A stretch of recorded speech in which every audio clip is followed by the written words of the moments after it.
Olá, nós estamos aqui hoje com um amigo querido, um parceiro aí do mercado imobiliário que está também há muitos anos, né, nessa seara. E é o Carlos Prado, que eu conheci no Cresce, nosso Conselho dos Corretores de Imóveis.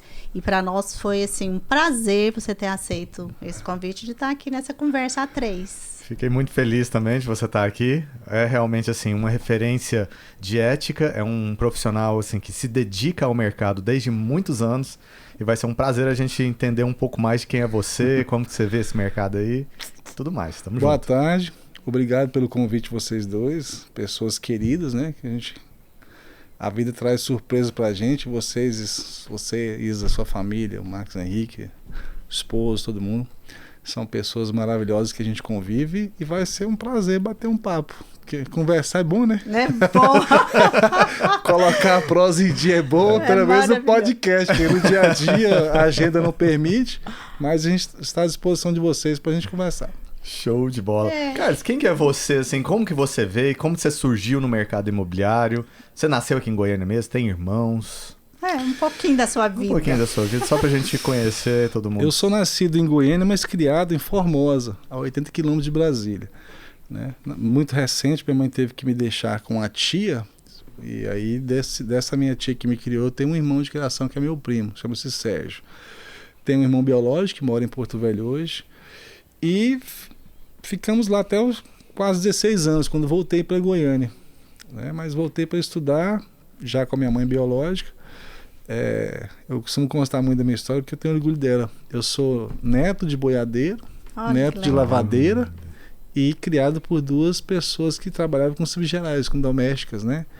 Então, pra gente que tem essa infância simples, vamos dizer assim, é motivo de orgulho estar hoje em Goiânia, conquistar o que a gente conquistou nessa vida de 50 anos e o que a gente ainda tem pela frente. Então, olha, é muito bom, né?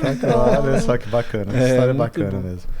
Então, assim, a nossa infância foi muito simples, mas todo mundo acolhedor, né? De vez em quando nós conversamos muito, os primos, lembrando de vovô e de vovó, que é aquela vida de fazenda. Eu nas férias, em vez de ficar na cidade, eu ia pra fazenda ajudar a cuidar de animal, cuidar de bezerro, cuidar de vaca, coisa de roça. Legal. E aí o mercado imobiliário? Aí você cresceu, né? Veio pra cá? Teve alguma referência ou não? Cara? Não, são nenhuma. tudo coisas que vão acontecendo.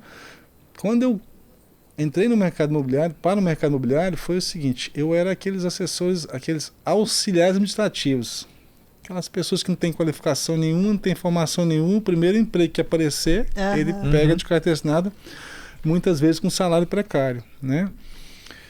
E eu, quando saí do exército, fui trabalhar com esse fiscal. Os mercados tem um negócio chamado fiscal de loja, né? Que você fica olhando se os clientes não fazem furtos, pequenos furtos. Depois, aqui em Goiânia teve uma febre de vender ouro, cédulas de ouro em papel, investimento de ouro. Trabalhei naquilo um ano, oferecendo isso. Vendeu muito ou nada? Graças a Deus nada, porque aquilo é outro tipo de investimento que não é palpável, né? Você vende um papel, vende uma pessoa cédula, prometendo um retorno de ganho que o mercado não acontece. Mas eu não vendia muito porque eu era muito honesto. Isso que eu ia falar, porque eu não tinha coragem. Quando você vai estudar o assunto e ver o que é que você está vendendo, você vê que para alguém comprar aquilo, ele vai perder e alguém vai ganhar. Entendi.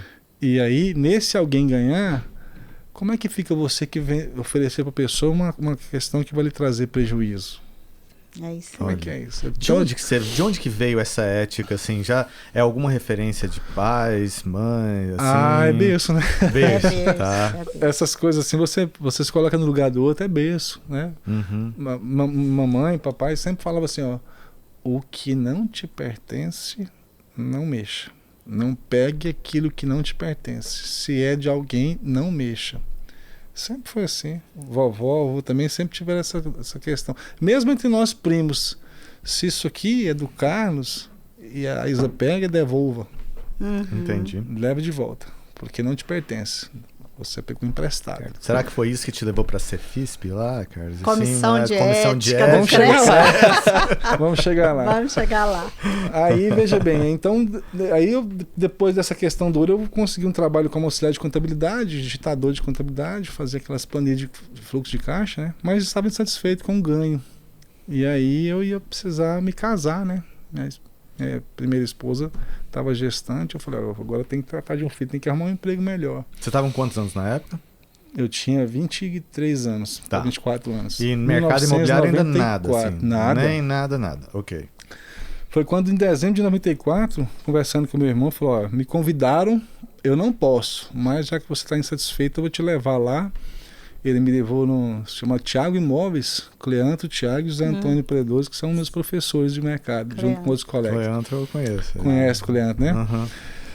Aí eu fui trabalhar faz tudo no escritório do Cleanto. Eu era o captador, o secretário, o vistoriador, acompanhava as reformas, fazia o contrato, atendia o cliente, negociava o contrato.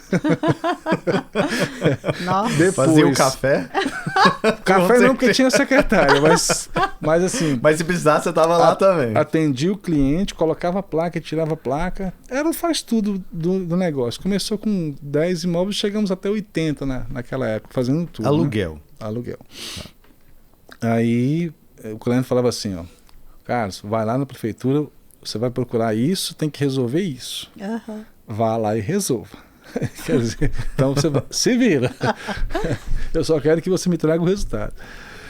Então, nessa rotina, eu fiquei trabalhando como empregado dele por 4 anos e meio. Uhum. Eu nunca me esqueço que eu comecei dia 20 de janeiro de 1995, que eu tive contato com o que é o segmento imobiliário, como empregado. Uhum. Com o tempo, o cliente foi percebendo que eu estava muito estressado com os clientes. Isso quase acontece, viu, gente? Quem mexe com aluguel, fica a dica. Isso. Com o tempo, eu estava tão assim, meio estressado que eu chegava até a ser um pouco bem rude grosso, com o cliente. Sim. No devido respeito, mas mais duro, né? Falar Mais para duro. assim, o senhor está falando besteira. Eu sei sua vida aqui dentro. Já então, um pouco mais sem filtro, assim, ficava mais. Aí ele falou assim, não, então vamos fazer o seguinte, vou te tirar disso aqui e você vai começar a mexer com venda.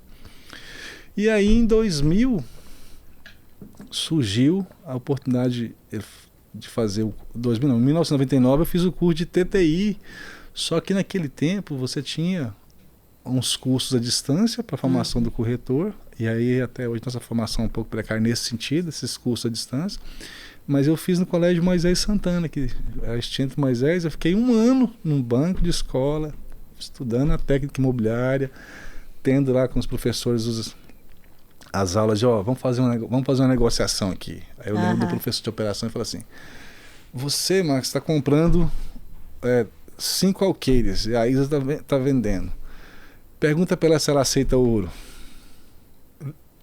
Pergunta se ela aceita troca por madeira de mogno. Olha. Ele criava situações para nós aprendermos como aluno negociar de mercadorias que tinham valor. Pergunta se você pode pagar em arroba de boi pela fazenda dele. Pergunta se o apartamento dele você pode trocar por armários embutidos ou por vidros. Você vai na consultora vender apartamento, pergunta se o construtor se ele pode trocar por receber vidro como parte de pagamento. Como é que seria essa operação?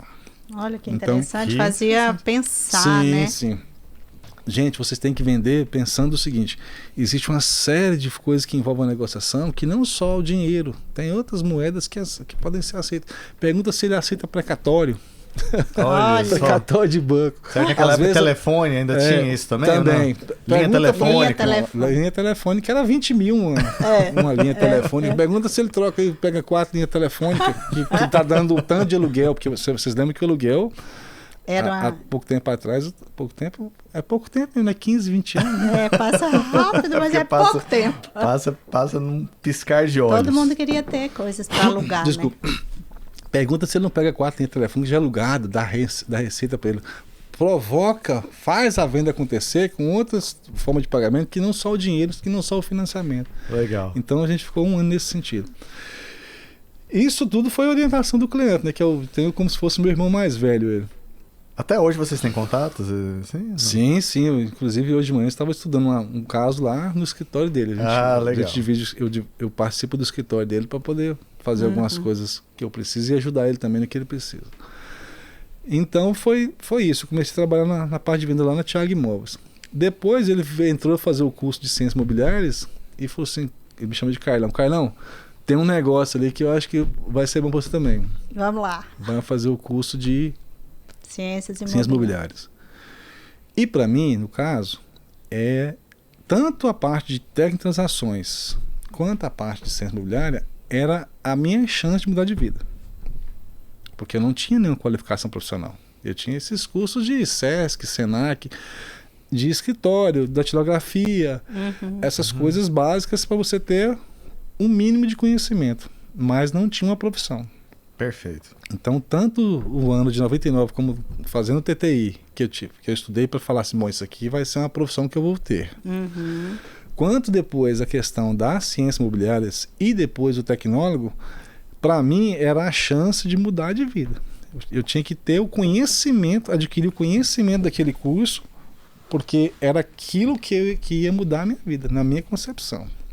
Então eu estudei muito, com muito afinco, fui muito dedicado nas coisas, aprimorou muito o que eu já conhecia um pouco de questão de órgãos públicos, né? Trabalhar em receita, essas coisas que a gente faz na venda de terceiro, que você vai aos órgãos, mas aí você agregou a isso a questão da teoria e da prática do que é a legislação naquele sentido, correlata. Então, para mim foi uma mudança de 360 graus do que era o Carlos antes de começar a fazer TTI para o Carlos que depois terminou de fazer ciência imobiliária. Você fez da primeira turma, Carlos? Fiz da segunda turma. Nós formamos em 2003, né? Quem fez a primeira formou em 2002, né? Começou em 2000 o curso, foi, né? Eu comecei no segundo. Vocês começaram acho que em 99? Não, 2000. Em 2000, janeiro, né? Não, mais para frente um pouquinho.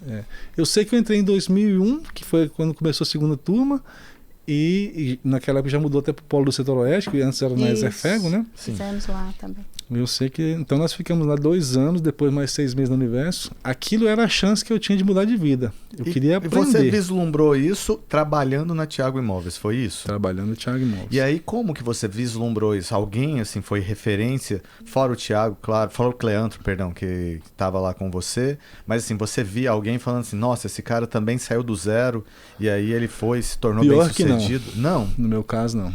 E não tinha internet naquela época tão assim, a então daquele jeito. Assim, Os negócios. Não tinha conteúdo. 5 minutos discando, aí depois caía. Aí você fazia alguma coisa rapidão lá, discava de novo mais 5 minutos, caía a internet. Não é como hoje tem um smartphone que está tudo ao alcance, né? Então, com essa experiência da faculdade, depois eu fui convidada por uma colega para participar de lançamento imobiliário. Fazer parte de uma house da construtora Prumos, naquela época o Oswaldo ainda era vivo. A gente lançava lá o Privé dos Girassóis, Privé das Laranjeiras, Világio, né? Os prédios naquela época. Depois ingressei na CIA Lançamentos, que era quem trouxe o Alphaville para Goiânia, né? Veio trazer expertise. Fui coordenador de produto lá, gerente de equipe. Depois também participei da Lopes como superintendente. A gente coordenou o lançamento de empreendimentos como responsável pelo stand de venda, com 2 empresas dividindo stand. Antes disso tudo, tem uma coisa mais engraçada que é vender lote.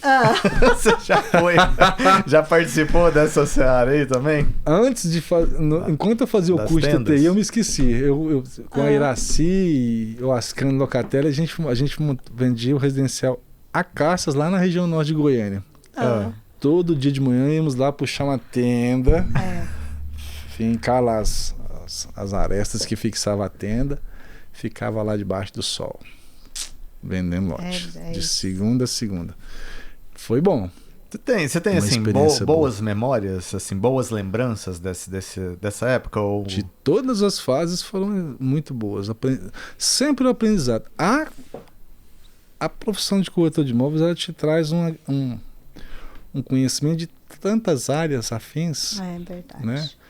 a gente tem uma briga muito grande com os conselhos, porque parece que a gente invade a competência deles, mas não é, porque nós temos que fazer alguma coisa, porque, veja bem, você sai de casa de manhã, você não tem nada de ganho. Uhum. Você vai correr atrás do resultado. Perfeito. E nisso você tem que entrar na faixa, às vezes alguma coisa de contabilidade, alguma coisa de engenharia, alguma coisa de administração. Então o corretor ele é meio multifuncional nesse sentido. A gente fala até psicólogo, né, Carlos? Determinadas horas tem que... Sabe que ontem eu fui buscar uma autorização de venda, aí a cliente me entregou, aí foi falar um negócio, falou assim, graças a Deus, né? Eu entendi que eu estava precisando falar com alguém, escutei, calado, mas também não quis entrar no problema, porque assim, às vezes se você falar demais, você vai dar motivo depois de ser vítima de alguma coisa que você não te pertence. Perfeito. Mas a corretagem tem isso.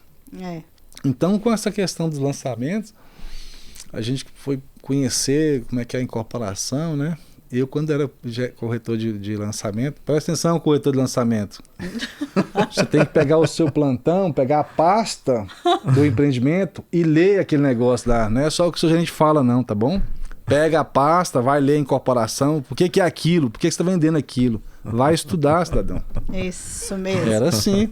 Eu passava tardes lendo empreendimentos da EBM, da Opus, né? Souza Andrade nunca vendi, mas as empresas que a CIA atendia, Toquital, Visionaire, toda a Orla do Parque pela manhã, eu devorava aquilo para entender como é que chegou a ter esse negócio de fazer esse prédio aqui, por que tem aqui, aonde é o meandro disso. Então eu sempre estudei essas coisas, né? Você sempre gostou de estudar, então? Sempre. Você foi um bom aluno lá na faculdade? Não vamos chegar. Professor Rezende, me dê licença. Tão bom que dei cola para muita gente. Professor Rezende. Inclusive minha esposa. É um querido. Ixi, era difícil, vai. Aluno é aluno em qualquer lugar, gente. Aluno. Minha mãe colando de mim quando foi você... um espetáculo. Aí, tá vendo? Gente, mas você tem que me ajudar, você tem que me ajudar. Vocês tiveram aula com a Angélica? Ele dava manutenção Vocês pra tiveram aula com a turma Angélica? toda. Gente, nós fomos para o universo, né? Angélica, me perdoe, vou entregar aqui agora um crime. A Angélica um dia deu uma prova na Universo e todo mundo não estudou, se deu mal. Alguns se deram bem. Vamos lá. Aí foram reclamar para a coordenação do Universo. Aí chegou o Rodrigo Paulo Barreto, viu, Rodrigo? Um abraço para você. Falou, professora, vamos ajudar os alunos aí, vamos fazer alguma coisa para ajudar. Não faço. Não estudaram, não tem nada. Mexeu, virou, convenceram de dar uma prova. Vocês conhecem a pessoa, já estão até rindo por isso, lá, né? lá no Japão. Ela só deu o recado seguinte: eu vou dar outra prova, mas estudem. Já que vocês querem, eu vou dar uma outra avaliação. E eu vou dar outra avaliação, viu, alunos? Beleza. Fez a prova. Projeto de Brasília. Gente, a Angélica nunca foi de ficar tranquila numa prova. Vocês lembram disso? Na sala? Nunca foi. Nesse dia ela levou um livro de 600 páginas, se sentou, lendo o livro, tá, tranquila, e todo mundo fazendo a prova. Ótimo. Aí, quando foi para entregar a nota, veio a surpresa. Ela tinha feito 5 tipos de prova. Mas a prova era a mesma. Ela só mudou a ordem. Meu Deus. Tipo assim, a questão tinha 5 alternativas e ela só mudou de a D para A e tal, fez aqui, né? Aí, vamos lá, o seu Carlos fez a prova de novo, tal. Dona Jurema aqui atrás, passa a cola. Passou a cola. E foi passando. Aí, quando chegou, a Jurema falou assim: Carlos, eu só não vou te dar 0 porque eu sei que você estudou. Mas, Jurema, você não tem vergonha, né? Meu Deus. Além de colar do Carlos, passou a cola para seus colegas e fez todo mundo se ferrar. Tudo errado. E assim foi com todos. Porque geralmente, nas fileiras lá, aqueles que gostavam de estudar um pouquinho mais ficavam mais à frente. Ia passando as respostas, todo mundo copiando a prova, tudo diferente, como é que faz? deu no Mas que deu. é isso, são as boas lembranças que a gente tem, Não. né? De estudar. Gente, desculpa, viu? Mas aluno é aluno em qualquer lugar do mundo. Até hoje é assim, vocês não se preocupem não, que se você entrar na faculdade hoje, você vai tentar colar. Pode ficar tranquilo. Não vai, Max? Aí eu fui sempre o que estudava. dava cola. Estudava. Eu adoro estudar. É bom, né? Eu gosto. A mente Bom, que se abre ao conhecimento nunca mais volta ao seu estado normal. sou Diz muito- Einstein, né? Com certeza. Eu sou bem suspeito, que eu adoro mesmo. Com relação assim, você falou que sua esposa estava junto com você, a Jurema. E aí vocês chegaram a trabalhar juntos? Nessa época já? Vocês já trabalhavam juntos ou não? Ela veio por causa de você ou vocês se conheceram no mercado? Não, nós nos conhecemos na faculdade. Vocês se conheceram na faculdade? Na faculdade, mas aí Legal. nós só começamos a nos relacionar depois que meu casamento terminou, né? Ah, tá. Aí foi uma coisa que a gente resolveu antes de começar uma nova história. Mas trabalhamos junto na Plumos.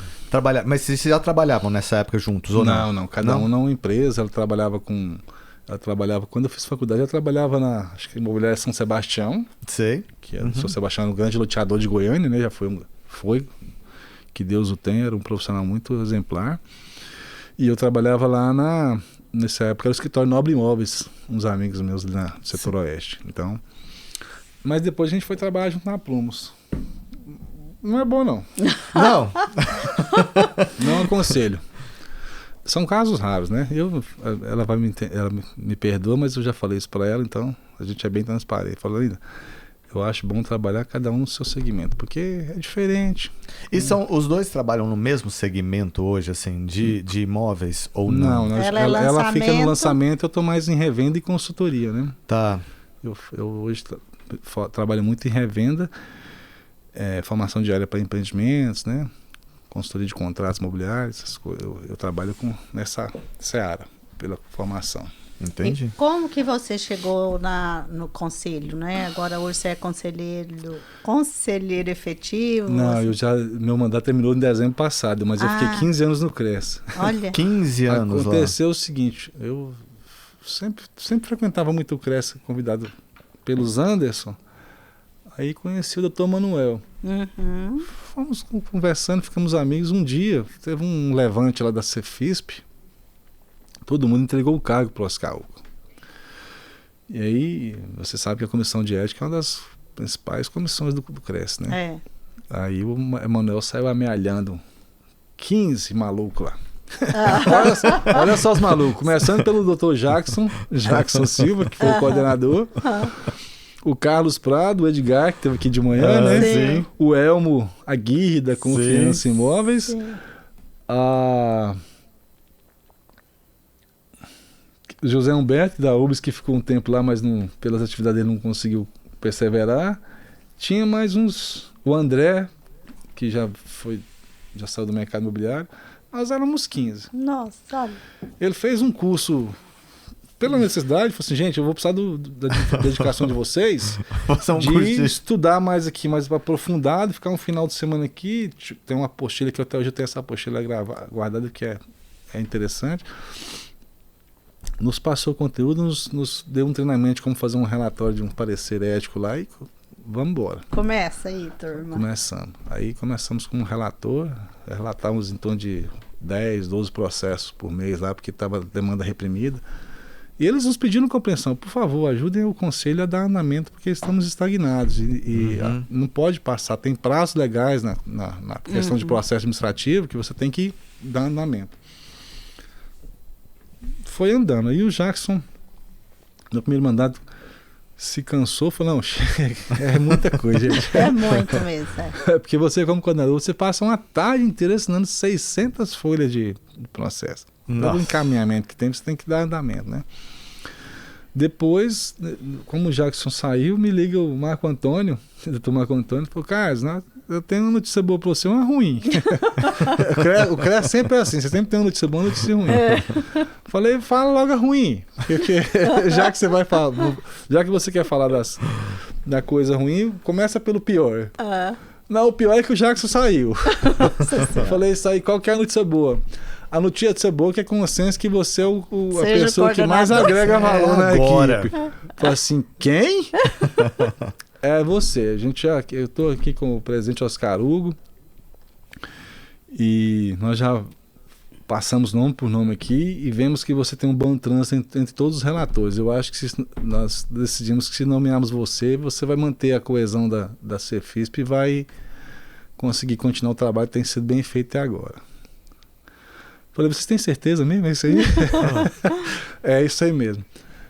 Então vamos trabalhar, né? A gente está aqui para ajudar a categoria e, de fato, a Cefisp ensina muito, não é isso? Muito, a Cefisp é uma escola à parte, né? Eu penso que todo profissional poderia passar nem que seja 6 meses ali ajudando o coordenador para poder entender o que é a legislação do corretor de imóveis. Muita coisa pancada mesmo que acontece lá, assim, vocês têm que avaliar lá? Tem. Na verdade, a gente vê essa coisa assim mesmo, da falta de conhecimento e da pessoa não buscar, né, Carlos, entender a lei. Deve ser pouco por, assim, a pessoa querer fazer alguma coisa errada, deve ser pouco, né, assim, mas realmente deliberado, não entender... né? Na verdade, assim, se você tem 20% que você percebe que é realmente o dolo, ele tem a intenção de fazer, né? E 80% é culpa. Ele faz, mas sem ter vontade de fazer. Mas 20% eu ainda achava que era menos, na verdade. Não, mas tem. Ainda tem uns artistas aí que eu vou te contar. Tem muita coisa. Tem artista. Então, assim, aí fomos na coordenação, foram 2 mandatos. Na verdade, e eu pedi, por exemplo, presidente, realmente a coordenação é muito pesada. Então, vamos... Sem remuneração nenhuma, Carlos. A remuneração que você tem lá é, às vezes, um jeton que você participa da plenária, essas coisas assim, né? Mas é muito mais pela busca de aprender o que é a profissão, né? De você aprender que ser formador de opinião para os seus colegas e de ajudar a sociedade a tirar aqueles que não prestam. Porque, infelizmente, ainda que o conselho tente filtrar as inscrições, ele não pode impedir. Então, nessa peneira, às vezes, vem o joio no trigo. Então, você tem que... E como você tira o joio, na parte disciplinar administrativa. Então, você tira nesse sentido. E nesse sentido, então, nós passamos a coordenação para o nosso colega Edgar aqui, que esteve com vocês, e fomos ser turma julgadora, que é outra instância também que você, como você já tem uma bagagem na Cefisp, você vai entender mais os processos lá na turma julgadora. E nesse meio tempo, desculpa, acho que é o ar. Você quer que desligue? Não, para deixar. Um dia saiu e o Mauro Marques para dar uma ideia para o Oscar Hugo, e a ideia era o seguinte: presidente, vai escutar.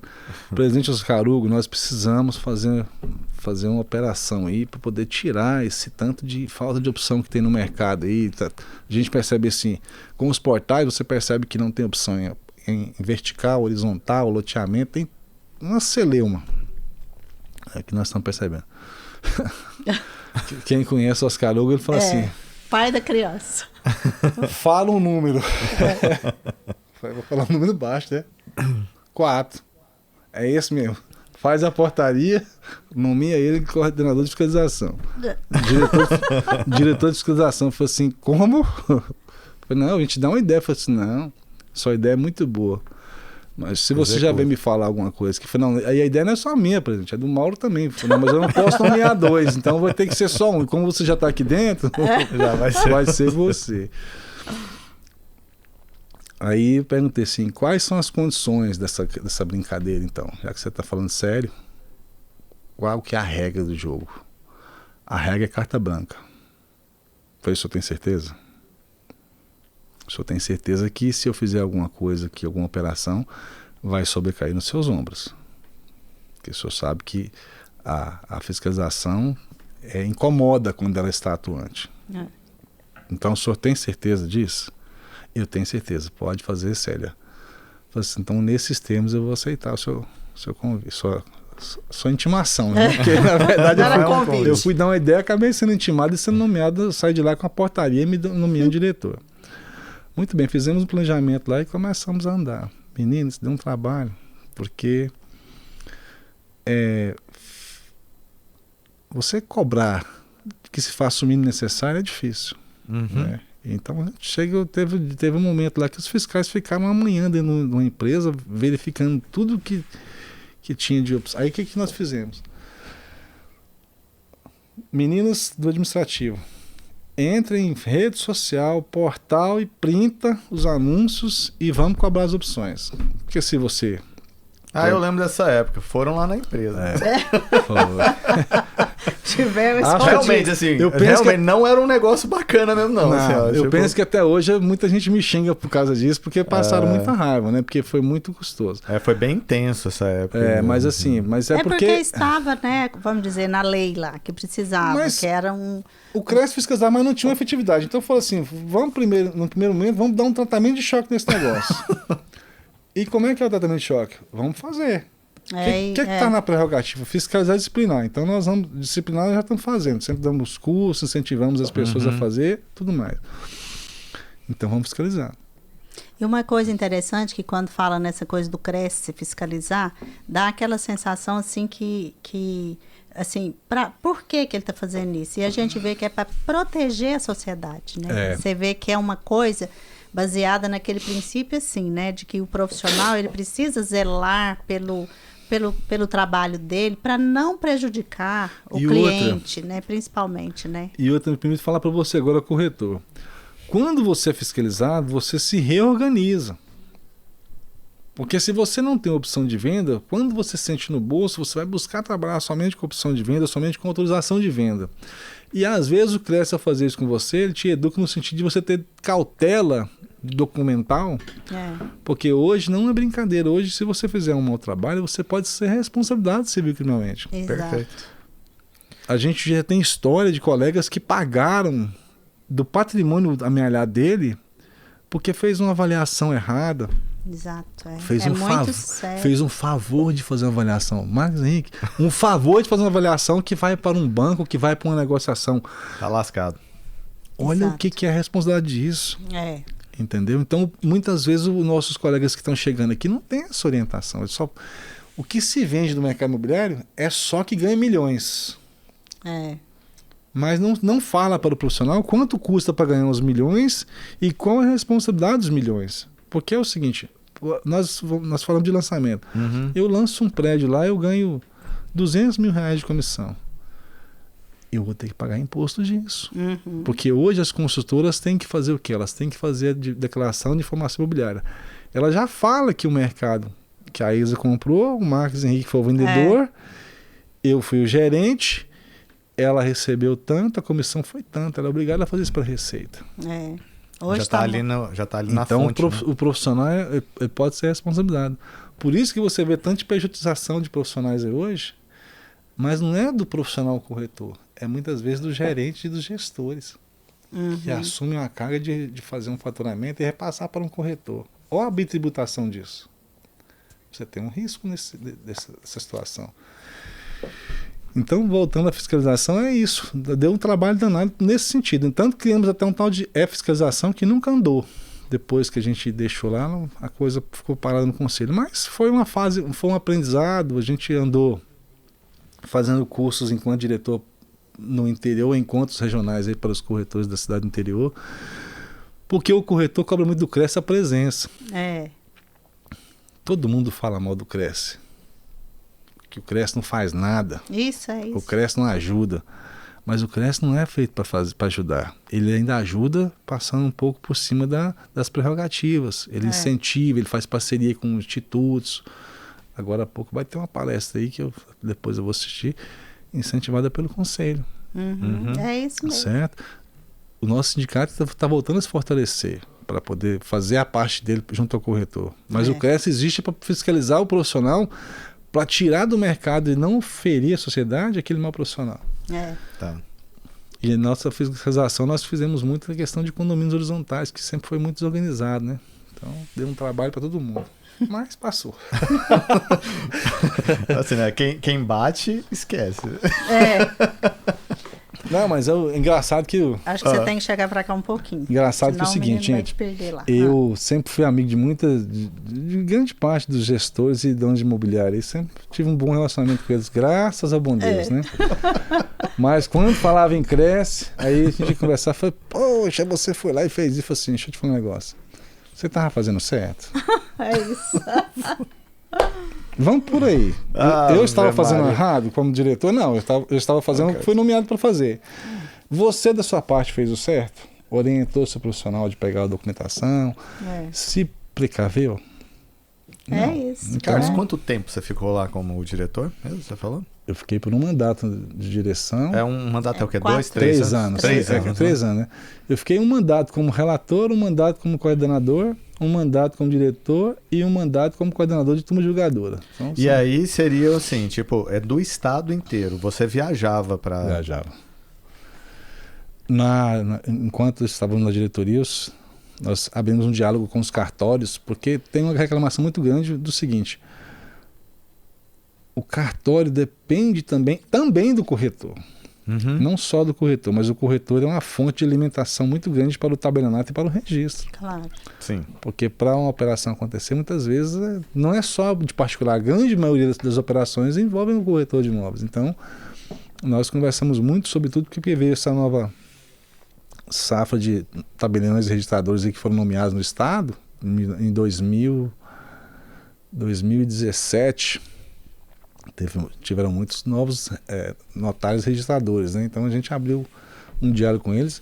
Ainda hoje tem salas para corretor. O primeiro tabelionato tem, ali o Souza no 85 tem, no 7º tabelionato tem também, lá o seu Fernando, o Fernando. No interior tem também. Então assim, a gente viajou muito conversando com essas pessoas no interior para fazer essa parceria de abrir espaço para o corretor. E é legal a gente ver, né, que é um trabalho que vai plantando uma sementinha, vamos dizer, né, dessa coisa da ética. É muito legal, porque, como diz, não tem remuneração mesmo, né, no sentido, é só a boa vontade de contribuir com o mercado, com as pessoas. Isso eu acho sensacional. Você acha que melhorou bastante o mercado, ou você acha que os profissionais estão, assim, eles estão mais antenados nisso? Não estão? Isso é um negócio de todo, é constante? E como é que está essa leva, vamos dizer, né, de profissionais que está entrando agora no mercado? Como é que você vê isso? Gente, eu vejo o seguinte, pela dinâmica, o mercado de corretores é muito volátil. Por quê? Quando tá bom demais, todo mundo quer ser corretor. Nós temos os que são corretores e tem os que estão corretores, né? Infelizmente, a grande maioria está, e isso é cíclico. Por exemplo, nós tivemos aí a questão de 2008, né? Toda uma dificuldade de vender, então só ficou no mercado realmente aqueles que queriam ser profissionais, queriam ser corretor de imóveis.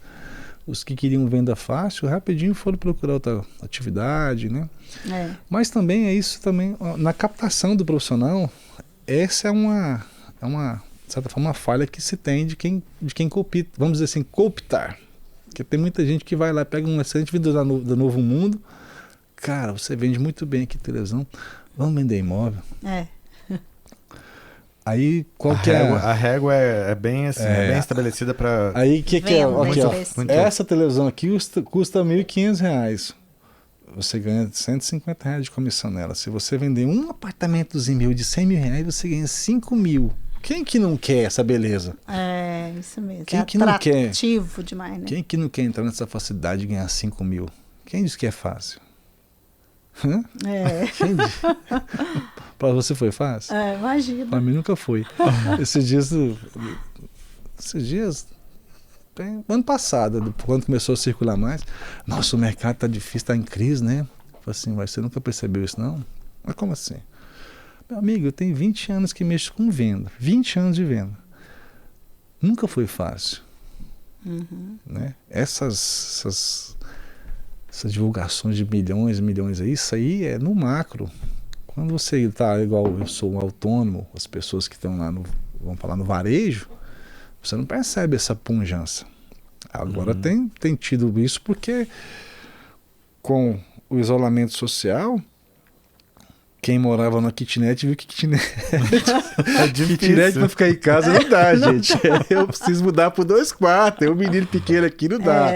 Uma coisa é você morar na kitnet quando você trabalha fora, sua esposa trabalha fora e o filho fica lá sozinho. Outra coisa é você ficar 3 pessoas no apartamento de 45 metros quadrados. Isso mesmo. Mesma coisa quem mora em apartamento de 80, 100 metros, percebe-se que fala assim, gente, essa casa ficou pequena demais. Então teve todo um boom porque estão acontecendo os upgrades, né, de aumentar tamanho e tudo mais. sobretudo no horizontal, que é casa, né? Sim. Muita gente não tem coragem de ficar a gente fala de casa de rua, então foram para o condomínio, então teve esse boom. Mas falando sobre os profissionais, a gente tem que ter, e eu tive uma conversa muito séria quando era diretor com um colega da empresa, falou assim, mas você há de ver que o mercado imobiliário, o corretor, a legislação não é assim. Não, a legislação é assim para todos. Se você formar bem um profissional, você vai ter um mercado bom para todo mundo. O que você vê hoje? Hoje em dia você tem, você me falou a questão das mídias digitais, né? Sim. Os portais, de certa forma, ajudaram muito a divulgar, mas atrapalhou o resto. Em que sentido? Você tem ali, você divulga no portal, milhares de imóveis. E aí tem um problema, gente. Muitas vezes, o mesmo imóvel só muda a foto. Isso é certeza. E às vezes até muda o preço. Não, é isso, né? Porque muda a foto, muda lá a condição de negociação. E muitas vezes muda sem combinar com o proprietário. Eu já participei de venda compartilhada, porque a legislação fala que só pode ter uma opção de venda ou uma autorização, né? Se tiver a segunda, tem que ter ciência. Então, uma vez o casal ia se separar, falou, o senhor me foi indicado e minha esposa tem uma indicação da pessoa. Eu falei assim, não, então vamos fazer um trabalho compartilhado. Qual que é a regra? Vamos falar o mesmo preço, mesma condição, mesmas fotos. Porque senão fica ruim. Você vai confundir o cliente. Tá. Porque o cliente não quer saber desses detalhes. Isso é uma questão internamente do mercado, de fortalecimento do mercado. Tá. Se todo mundo fala a mesma linguagem, o mercado sai forte. Por que o mercado imobiliário é fraco nesse sentido de negociar valores e tudo? Porque se você dá seu preço, você tem uma expertise, e eu chego sem expertise nenhuma e dou metade disso aí, ou dou menos 40%, o que o cliente quer? Ele quer o melhor pelo mais barato. Ele acha que vai ser o melhor pelo mais barato. Não vai ser o melhor. O melhor é o que tem um preço consistente, porque se você sabe o que você está fazendo, o seu preço, você não tem só uma comissão, você tem um honorário, que você é um consultor, né? Mas não, o pessoal tem muito essa questão de vender a qualquer preço. Né? Aí depois os gerentes, agora está a moda de diretores, né? Gestor, diretores, a conversa fiada para danar. Você tem toda uma equipe que se sobrecarrega para organizar essa celeuma. Entendeu? Então, assim, você vê que a formação... Porque, na verdade, é uma coisa até que atrapalha a nossa categoria na questão das avaliações imobiliárias. A alegação dos órgãos é que nós não temos um curso superior específico da parte de avaliação. Perfeito. Alguns de nós temos curso superior e isso é pacificado na jurisprudência dos tribunais, que quem tem curso superior pode emitir um parecer técnico, né? Tem isso, mas a maioria não tem. E aí o pessoal quer entrar no mercado de avaliação e no mercado de... Gente, me fugiu a palavra. Perito. Perito, exatamente, tem isso, perito. Quer ser o perito sem Como sem que uma ter... pessoa com 6 meses de inscrição vai ser perito em quê? Eu entendi. Se muitas vezes não sabe nem ler a matrícula do imóvel. Exatamente. Como é que você vai ser perito numa avaliação, Magni? Como é que um dia vai te nomear com 6 meses de inscrição para você acompanhar uma lei de separação de casal e fazer uma precificação de uma coisa que você não tem experiência? Aí o que acontece? Vocês vão lá, se inscrevem e vêm atrás da gente que já tem um certo conhecimento. Carlos, vamos lá, assim, ó, eu gosto de ir para essa seara porque é o seguinte, a gente tem que entender também que o corretor de imóveis, ele não é só compra e venda do jeito que é, né? Então, vamos ver quais são as possibilidades de um corretor de imóveis que você já definiu ou já identificou até hoje. Você falou um perito, né? Assim, mas claro, com a qualificação adequada. Um perito seria isso. O corretor de imóveis por si só. Tem mais alguma área de atuação que você assim vê? Ou assim, talvez formação de áreas, né, para empreendimentos ou incorporadores? Pois é, mas para você fazer essa formação, você tem que ter um conhecimento muito de documentação imobiliária, né? Tá, ok, então pode ser... Tem muitos corretores aí que fazem serviço de despachante imobiliário, regulação imobiliária, sem definir qual que é a atuação dele. E aí a gente tinha muito processo lá no conselho. A pessoa pega um imóvel para vender e fala que vai garantir o financiamento. Quem que garante financiamento, gente? Tá. Entendeu? Mas isso é um mau corretor, né? Mas vamos ver assim. Agora, assim, ó. A pessoa, ele poderia ir para o lado do despachante imobiliário também. Ele pode, se ele fizer uma formação no sentido de conhecer documentação, ele pode sim trabalhar com regularização. Perfeito. Então, esse é um. É. Então, nós temos a compra e venda. Nós temos... A gente tem a administração de locação, né? Que administração de locação. Que também precisa de formação. Teoricamente, isso, assim, ou não, isso é legalmente precisaria, porque não é uma coisa regulada, né? Isso, não, né, mas precisa porque é o seguinte, Marcos.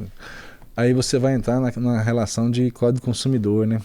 Você vai administrar dois conflitos, que é proprietário e locatário. Sim. Você tem que ter uma bagagem nesse sentido. Precisa ter uma formação nesse sentido. Pois mas tem não o como RT, corretor, né? normalmente, tem o assim. responsável técnico da empresa. Existem muitos corretores de pessoa física que tem carteiras de 50, mas aí o que aconteceu? Sim. Ele foi estudando e foi fomentando isso. Ele se especializou nisso. Sempre buscando especializar, entender essa relação de Código do Consumidor, legislação locatícia, Lei 8.245 de 91.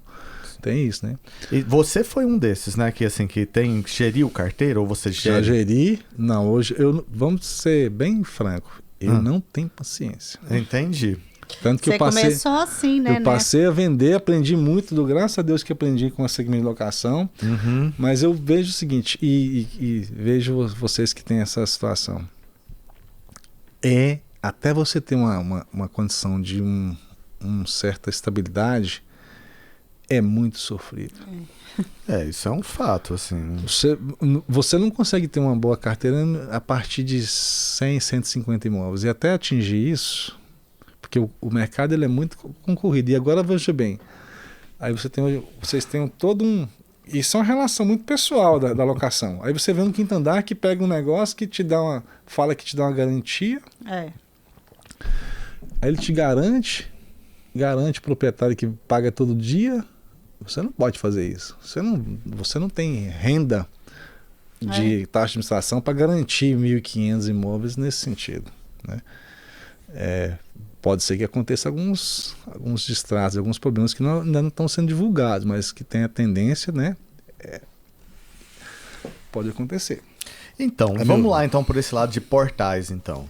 Porque agora eu estou falando assim com o Carlos, que foi o antigo coordenador da fiscalização de um Cresce, né? Certo. Vamos sentir. Então, assim, nesse sentido de portais, Carlos, qual que é a liberdade que um portal tem que, assim, que teoricamente uma imobiliária seria mais difícil de ter? O portal te presta um serviço de divulgar, ele é uma vitrine para você, ele não tem uma legislação que...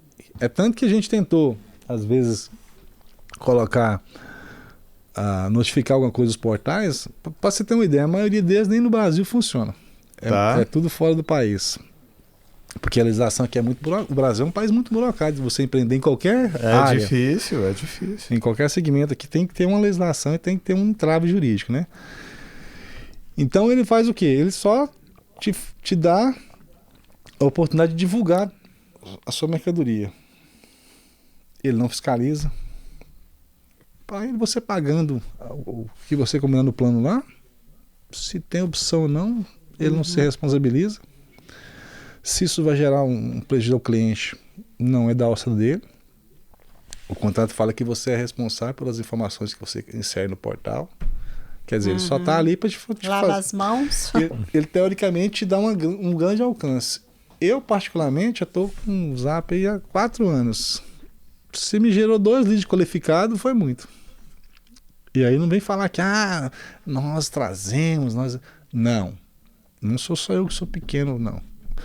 Vocês que são médios, os que são grandes aí, pode ter certeza que se filtrar, não tem. Entendi. A maioria é porque é o seguinte, você vai lá fazer uma oferta, você traz o cliente para a empresa. Mas ele é fora do radar do Cresce. Não tem jeito do Cresce. O Cresce não tem como. A gente já tentou fazer uma parceria. Vocês lembram uma vez que tinha os anúncios, antigamente era interessante que você tinha um jornal popular, era dessa grossura só o classificado. Lembra? Lembro demais. Desculpa. Aí o que acontece? Para os anúncios, chegou-se a um ponto de popular travar se você tivesse com algum débito de anuidade, alguma coisa que Sim, se tirasse a gente já passou por isso. Se você tirasse a sua certidão de regularidade lá e seu anúncio chegasse lá, ele não veiculava seu anúncio, porque você não estava regular perante o conselho. Ah, não, isso aí não, do conselho não. Não. Era assim, ó, se Mas não tivesse teve essa gracinha. se não Se não tivesse, pagasse lá. Não, se não pagasse lá, Já nem tinha. ninguém, se você Nem não o pagar, telefone faz atendia. nada. Nessa questão do imobiliário, se você não pagar nenhum prestador de serviço, nenhum portal, Imagina. ele te corta no dia seguinte que você não pagou a fatura. Sim. Né? Porque está prestando um serviço, ele prestou E era serviço uma e boa você... grana que a gente pagava de Sim. anúncio, né? Nossa, era um investimento alto. Caro, na época, né? Caro. E tinha aquele negócio seguinte, que você não podia abreviar para lá. Aí ficava aquela briga. A briga era o seguinte, eu queria aproveitar 4 linhas em máximo de informações, abreviando palavra, não pode, tem que ser por extenso, para poder puxar a fatura para ele melhorar, concorda? Isso mesmo. Então tinha isso. Mas em relação a portais, não, nesse sentido não. Você vê muito aí hoje em dia Instagram, Facebook, né, também você divulgando isso. Sim. É importante alertar o profissional que é o seguinte, mesmo que ele divulgue isso, ele pode ser fiscalizado como profissional. Por quê? Porque ele é inscrito. E você só pode anunciar alguma coisa que você tenha autorização por escrito ou opção de venda, né? Então as empresas incorrem nessa situação de fiscalização. Nossa. É isso aí. Nós temos que, né? Assim, e essas informações, porque assim, a gente sempre, como eu trabalhei também lá com você, né, na comissão de ética, a gente sabe muito disso e prima, né, para ter essa conduta. Mas é bom essas conversas aqui, porque eu acho que quem está chegando e que pensa que é oba-oba, ou que pensa que, né, assim, quer dizer, nós temos um órgão que está aí para... E se o Cresce realmente fiscalizar essas questões de anúncio, vai continuar tendo muito problema, sabe? Porque, assim, de fato, o pessoal corre o risco. Esse dia me fizeram uma oferta, porque eu tenho um anúncio, hoje você participa muito de grupo de WhatsApp, né? Sim. Eu divulgo as minhas informações com crédito jurídico e tudo. Um colega me ligou, sobre esse imóvel aí, você não queria colocar ele no meu portal, não? Falei, explica melhor isso aí para me entender. Eu não conhecia a pessoa. Não, que eu estou me especializando no segmento de alto padrão de imóvel de luxo aqui, e você tem um imóvel aí no Alphaville, eu queria colocar ele no meu portal. Falei assim, como seria isso? Não, você me passa aqui as fotos e eu coloco. Falei assim, você sabia que até para a gente passar isso, eu tenho que fazer um contrato com você? Falou com a pessoa. Não precisa não. Eu falei assim, não, você tá enganado. Deixa eu te falar um negócio. Você caiu na fria. Pra isso é ok. Pra mim eu já ia desligar o telefone e falar assim, não vou conversar com esse cara. Não. Eu falei, olha, deixa eu te falar um negócio. Eu não me lembro não, mas vamos supor que seja Douglas. Eu falei assim, Douglas, deixa eu te contar um negócio. Você tá me propondo uma parceria que pra me fazer ela com você, eu teria que te dar uma subestabelecimento da minha opção de venda. Para você fazer isso. E se você está fazendo isso com outras pessoas, eu estou te falando como alguém já esteve dentro do conselho na parte de fiscalização. Não faça. Não pegue fotos aleatórias e faça. Sabe por quê? Porque você pode ser responsabilizado. Sério? Falei, sério. Tá vendo? É porque às vezes... Você já me ligou, pode usar meu telefone. Qualquer dúvida que você tiver em relação à documentação de anúncio, primeira coisa, não coloque nenhum anúncio no seu portal se você não tiver assinado pelo proprietário. Porque você vai estar incorrendo em crime. Você vai estar anunciando uma coisa que não está autorizada para tanto. E você pode ser passivo de responsabilidade. Mas fulano fala assim, não estou falando com fulano, estou falando com você, meu querido. O fulano já deve saber do risco que ele está correndo. Você vai querer fazer isso? Entendeu? Então, assim... E às vezes, assim, pode ser um procedimento que seja muito tranquilo de fazer e de adaptar. Né? Mas às vezes pelo desconhecimento ou então por ser alguma coisa nova já causa aquele impacto assim, nossa, não, deve ser tudo complicado. Eu acho que tem essa coisa de falar assim, eu vou vender, eu vou ganhar, né, o dinheiro vem, porque no mercado imobiliário é punjante essa coisa do dinheiro, e aí a pessoa entra nos esquemas. Olha, ontem eu estava conversando com um colega aí, o Rodrigo Paulo, a gente conversando. Tem empresas que falam que tem 100 anúncios no portfólio, 100 imóveis, 1.000 imóveis. 1.000, Aí você pensa pela lógica, Se eu tiver 200 corretores para me pegar 1.000 imóveis precificados e com opção, autorização de venda, é muito difícil. Muito difícil. O que ele está fazendo? Ele está fazendo aquele negócio de colocar para dentro. Pega tudo que tem de informação e põe para dentro. Sabendo o risco que corre. Né? Porque os grandes empresários hoje de Goiânia, os donos imobiliários grandes aí, sabem que a atuação... Isso deu tanta celeuma que foi motivo de até criar inimizade entre colegas, porque um promotor uma vez pegou um lançamento aí fazendo bagunça, fazendo coisa errada, deu pano para manga.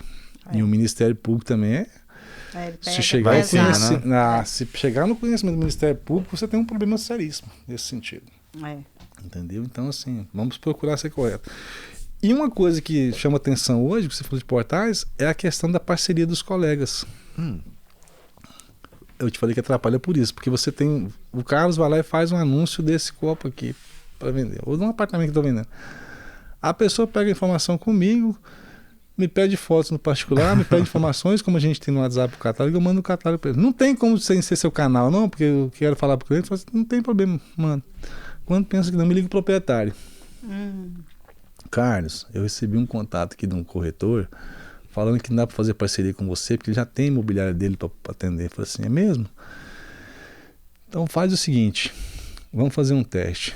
Fala para ele que a senhora aceita ele mostrar o apartamento e ele vender, mas se ele tiver o cliente. Aí como assim? Não, fala para ele que se ele tiver o cliente, eu até vou lá e abro o apartamento para a senhora. A senhora tá no Jaó, eu tô aqui do lado, vou dar um caso, Planet, um apartamento que eu estou vendendo. Vira e mexe, me ligam para minha cliente.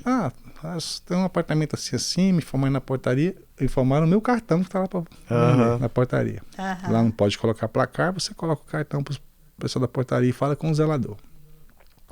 Seu Carlos me procurou o corretor fulano de tal, ele está falando que tem um cliente aqui, mas não quer fazer parceria. Eu falo, não, diga para ele que se o cliente tiver, eu vou lá para a senhora. Não atrapalha não, vou lhe prestar esse serviço. Você liga? Lógico. Você retorna a ligação? É só mesmo. Não. Isso chama-se capciosidade ao captar o cliente. Né? Então, assim, é isso que... E é por isso que... E como isso é comum, né? Assim, a pessoa... tem um cliente aqui, você não quer me passar o seu apartamento? Aí, quando a pessoa... Não, aquele cliente não deu certo, mas pode ficar tranquila que eu já estou apresentando ele para outros e tudo. Essa questão, é o que vocês me perguntaram no começo, que vai essa questão do respeito das coisas dos outros, né? Se o mercado imobiliário despertar para entender que é o seguinte, que essas expertises denigrem a categoria... Na verdade não é expertise, isso é... Não, para eles é expertise.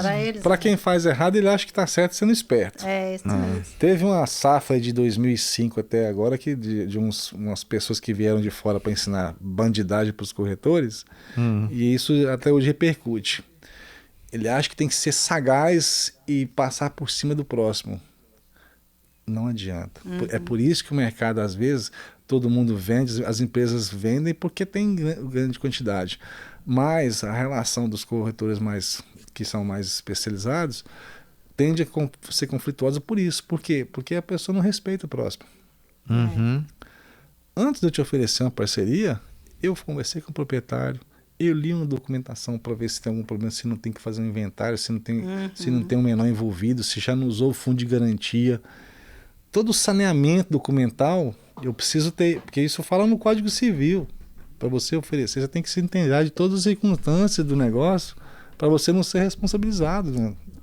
Ou seja, você já fez todo aquele processo, todo o trabalho preparatório já foi feito. Aí eu te ofereço a parceria e você vai lá e quer me derrubar? É falta de respeito. Perfeito. E isso acontece muito hoje em dia. Tanto que você vê, por exemplo, eu tenho colegas que eu posso falar assim, não, aviso o proprietário, falo, tô dando a chave pro corretor, ou corretor é fulano de tal, porque ele vai lá mostrar o imóvel. Você sabe que pode confiar na pessoa. Perfeito. Carlos, eu fico pensando assim, porque eu já até fiz essa pergunta algumas vezes, e essa, na verdade, não é uma pergunta, é uma divagação, talvez, aqui. As pessoas que são mais éticas, normalmente, são aquelas que abraçam o mercado imobiliário como dele, né? Assim, são pessoas que eles decidiram pelo mercado imobiliário como algo perene, não algo transitório, não como algo passageiro. As pessoas que têm ética, elas são corretoras de imóveis, eles são profissionais do mercado imobiliário. Eles não estão. Perfeito. Os que são, eu prezo muito vocês dois, porque são pessoas que até me recebem em casa. Né? Os que são, recebem os amigos para um churrasco. Os que estão, reúnem no lançamento para tomar cerveja, falar potocas, vender, acabou, vamos para o próximo. Eles estão. Se o mercado tiver um problema de carteira, de construtoras, os que são é o que vão vender esse estoque, não é os que estão. Porque os que estão só querem venda fácil. Eles vão vender aqui o próximo e juntou um dinheirinho, agora eu posso viajar, agora eu posso ir embora, agora eu tenho um pé de meia. Entendeu? Os que estão são aqueles que realmente carregam e ajudam as imobiliárias. Você pode ver que até nas imobiliárias tem isso. Tem muita gente que veste a camisa das imobiliárias e fica ali 10, 15 anos. Por quê? Porque ele gosta de fazer parte de uma imobiliária, de fazer, mas ele ele não está. Perfeito. E você tem muito isso. A proporção de quem é e quem está é mais ou menos 30-70. 30 é, 70 está. Para mim, como empresário imobiliário, é excelente ter 70 que são, porque ele vai vir vender, vai embora, mas o meu ganho já foi feito. Entendi. Né? Ao passo que aquele que ele vai me dar o fixo quando tiver as vacas magras. Perfeito. É uma pena que a conversa acho que já está chegando ao fim. Já foi 50 minutos, você acredita? O assunto passa muito rápido, mas é aquilo que a gente fala, né? O objetivo dessas conversas é exatamente isso, passar a experiência, passar o que você sabe que pode impactar na vida de alguém que está começando. Eu acho que essa conversa foi bem direcionada para isso. Apresentar o mercado às vezes, de uma forma correta. Se eu falei alguma coisa assim, não, por favor. bem discrepante, mas a gente tem que ser bem transparente. É claro. Até mesmo pela parceria. Por exemplo, quando me procuram em parceria, eu falo assim, vamos combinar. Gente, corretor de imóveis, não discuta dinheiro antes de vender um negócio.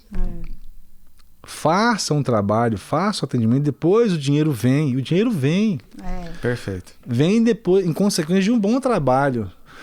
A gente vive cheio de pessoas que procuram fazer parceria, que ele quer primeiro saber quanto que vai ganhar. Nem sabe se o apartamento serve para o cliente dele, se a casa serve para o cliente. Não sabe se atende. Já sonha fazendo a conta, né?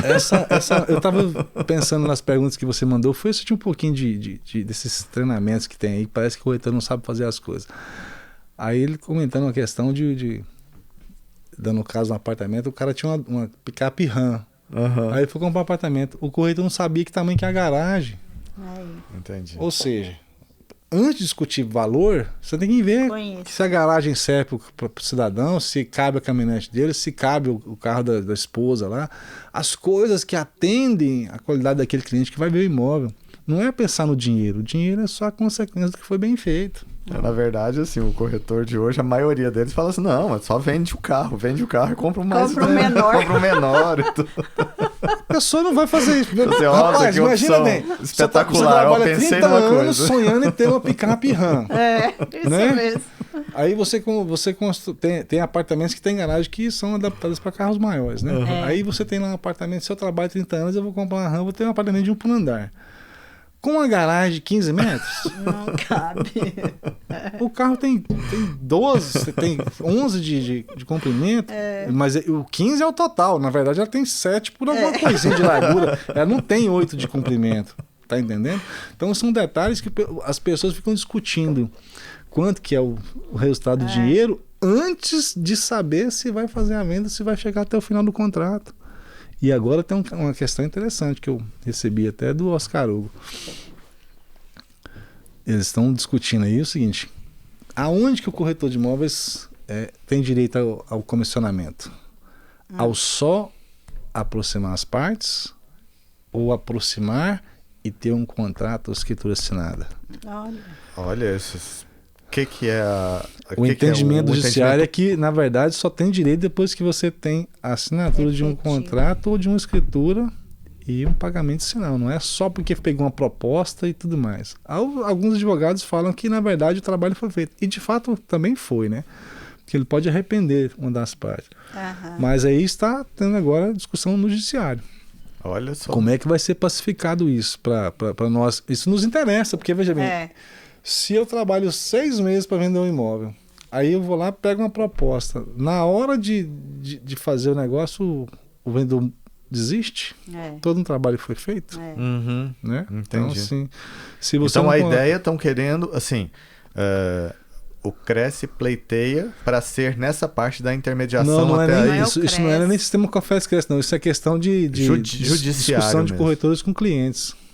Tá, Porque tem ok. clientes que falam o seguinte, não, mas ele Já foi até o fim, né? Assim, ele fez todo o serviço, mas o contrato não fosse nada. Como é que eu vou pagar uma comissão de um negócio que não vendi? É Entendi. pelo trabalho feito. Mas na verdade, profissional, uma acho que das tem. partes disse que desistiu, né? Entendeu? Então Entendi. a gente ainda está acontecendo essa discussão e vai ter um Ou seja, a profissão ela está evoluindo, né? Tá. Ainda nesse sentido e tudo mais. E além de tudo, abraçando ainda todas essas questões digitais, questão de mídia, portais. Com certeza, uma hora ou outra também vai dar um pau num dessas coisas assim para ter que se resolver dessa mesma forma, eu creio. uma né? das coisas que a gente está vendo em relação a portais, e aí fica até uma dica para os colegas corretores aí, é que o sistema Cofés Cresce tem um portal que é gratuito para o corretor de imóveis.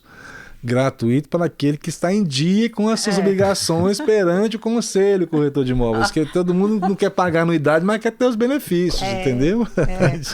Então o sistema Cofés Cresce tem esse portal. E por que é isso? Vocês devem ter passado por isso recentemente, né?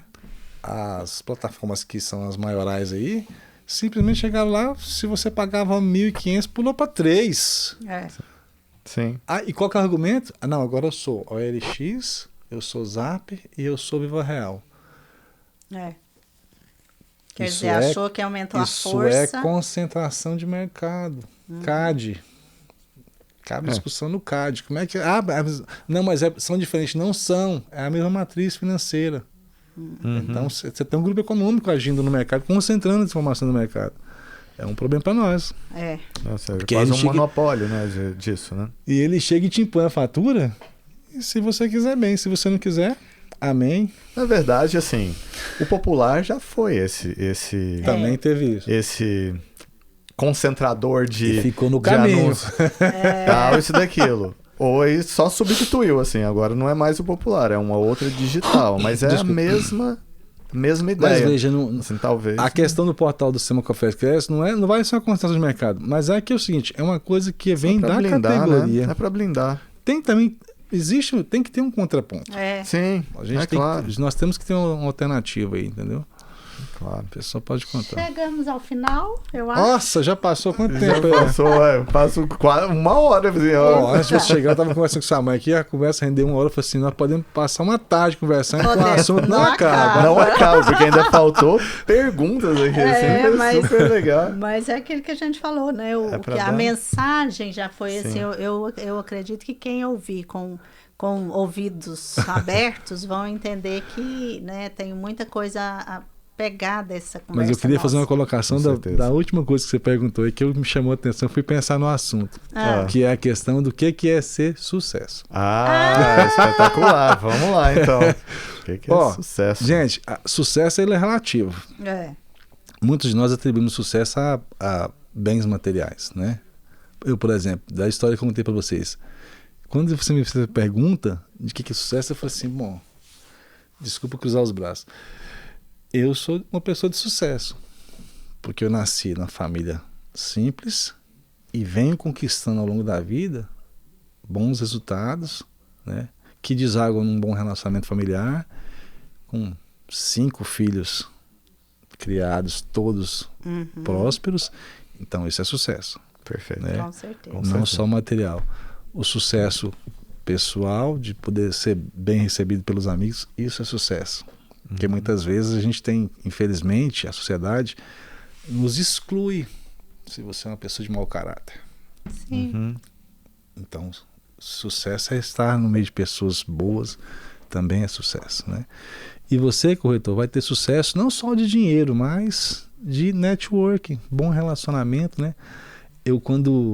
Aí faz parte do sucesso. Quando meus filhos eram pequenos, muitas vezes eu ia com eles para alguns locais assim, visitava algumas empresas, para vocês é o final de semana do papai, mas eu preciso trabalhar, vamos atender algumas pessoas. Eu já vendi imóvel porque meus filhos estavam comigo. Olha. Num condomínio fechado, um moço me ligou e falou assim, tem como ver esse imóvel? Eu falei assim, senhor, tem toda a satisfação de atender, mas o senhor não se incomoda que eu estou com um carro cheio de criança, meus filhos estão comigo aqui, uma sobrinha, e aí esse é meu final de semana de estar com eles, o senhor se incomoda se eles forem comigo, mesmo que eles fiquem no carro? Não, de forma alguma. Fomos, olhamos, e por ele ver a questão paternal, além do atendimento profissional, ele falou assim, gostei da sua sinceridade, vende um imóvel para a pessoa. Olha que legal. Tá entendendo? Então, assim, família também é sucesso, né? Você tem muito mais sucesso entre as pessoas do que simplesmente pensar em você ter um carro importado, ter uma casa de luxo. Isso aí, gente, com a pandemia, nós vimos que passa e fica. Total. Isso fica. É isso mesmo. Não quer dizer que não é importante. É muito importante. Bem, como você falou para mim antes da gente começar a gravar, vamos contar os podres aqui. Eu não estava presente. Depois de tantos anos trabalhando, você conseguiu um conforto material. Sim. Isso é importante também, mas não é o essencial. Não, é isso O essencial são as pessoas. Perfeito. O essencial é as pessoas. A gente pode terminar com essa, porque é isso. É o essencial. O essencial são as pessoas. São as pessoas. Cara, muito obrigado por estar aqui. Muito obrigado por ter compartilhado. Puxa vida. Ai, gostei demais de a gente Sempre relembrar precisar. alguns momentos nossos. Bons momentos, né? Bons momentos. E obrigado por estar aqui, né? Por Eu que contribuir, agradeço. na verdade, com Conversas A3, que para nós foi muito prazeroso esse momento. Espero aqui. que tenha sucesso nesse novo vamos falar assim, essa nova empreita, né? Que vocês são muito empreendedores.